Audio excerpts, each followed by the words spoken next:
Hello, I'm Philip Alexander, the finance editor of The Banker magazine, speaking to you from the Financial Times headquarters ahead of the annual meeting of the European Bank for Reconstruction and Development, the largest multilateral organisation active in Central and Eastern Europe and Central Asia. As the bankers and policymakers assemble for the annual meeting of the EBRD in Astana, the capital of Kazakhstan, they can take comfort from the economic recovery that has occurred across almost all the region. Every country is forecast to record economic growth in 2011, which will help provide new lending opportunities for banks active in the EBRD's regions of operation, and should also help to ease some of the problems with bad loans that were generated during the financial crisis. Now, this doesn't mean there are no challenges ahead. In particular, events in Greece and more widely the problems with Eurozone sovereign debt continue to cast a shadow over Central and Eastern Europe for a number of reasons. There's the direct impact that stems from the fact that some Greek banks are active in Central and Eastern Europe.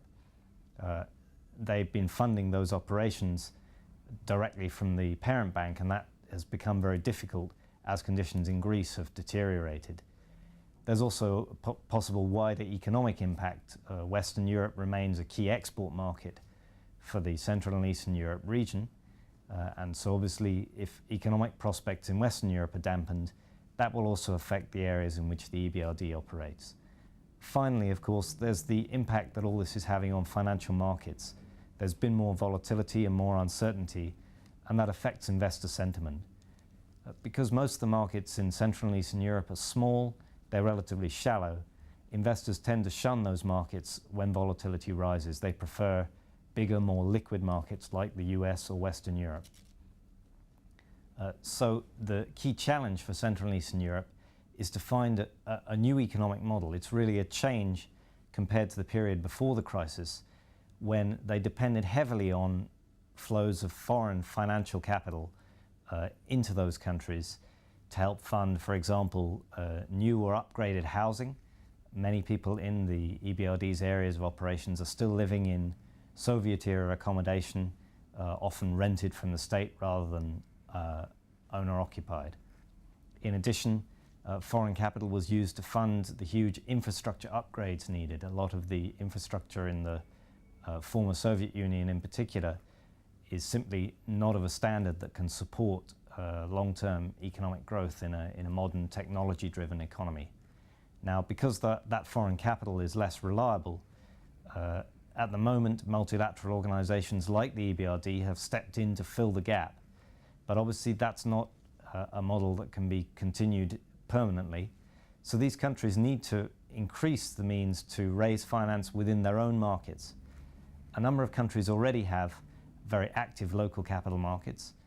In particular, Poland, which has a strong domestic pension sector, weathered the crisis very well. It continued to record economic growth throughout the crisis.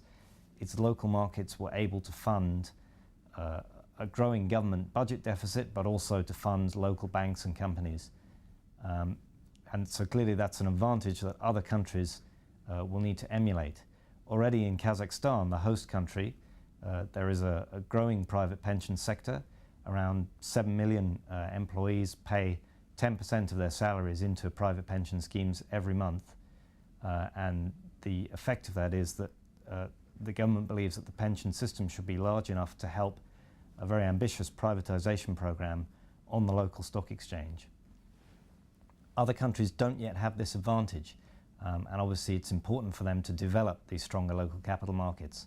And that's one of the key themes at the EBRD meeting. The EBRD sees it as the next step in what they called the Vienna Initiative, which was a deal at the height of the crisis in early 2009 between the EBRD and commercial banks active in the region to ensure that foreign capital continued to flow to Central and Eastern Europe. So the next step really to push beyond that is to make these markets stronger on their own feet rather than remaining dependent on foreign capital. But of course it's not easy to do that, and in particular one of the problems that many countries are grappling with is the large budget deficits that they have in the wake of the crisis.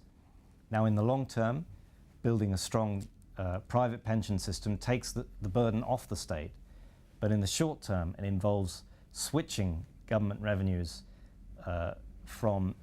switching pension contributions from the government into the private sector, and that cuts government revenues. So a number of countries have actually been really putting pension reform into reverse, in particular Hungary, which has ceased making state contributions to the private pension system altogether. What that means is that in the immediate future, it looks as if Central and Eastern Europe and Central Asia will remain quite dependent on foreign capital flows. So that all gives food for thought to bankers and policymakers as they assemble in Kazakhstan. Thank you very much.